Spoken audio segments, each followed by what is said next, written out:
tempers flaring. This was one of Beijing's biggest hospitals this afternoon. Chinese security agents, desperate to keep one of the country's best-known human rights activists hidden from us.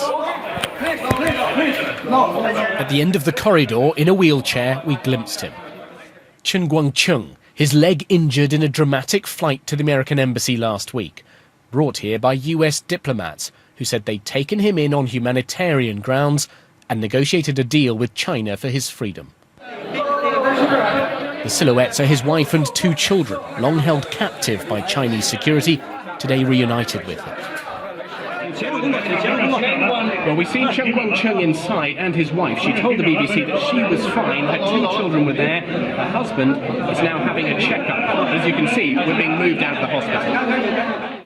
The blind lawyer became an icon of human rights abuses in China after he exposed the way thousands of women had undergone forced abortions.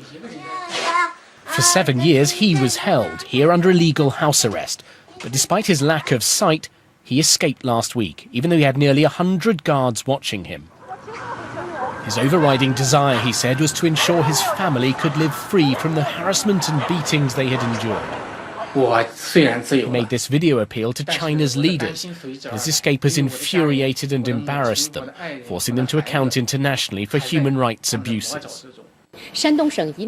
Chinese state television today said America's actions amounted to totally unacceptable interference in China's affairs and demanded an apology. The US has said there won't be one.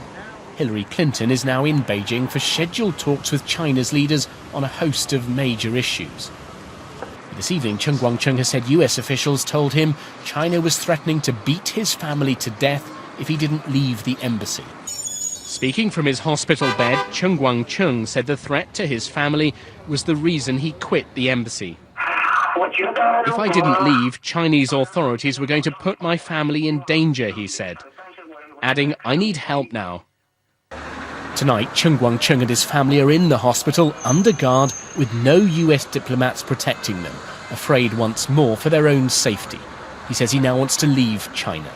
David Grammaticus, BBC News, Beijing.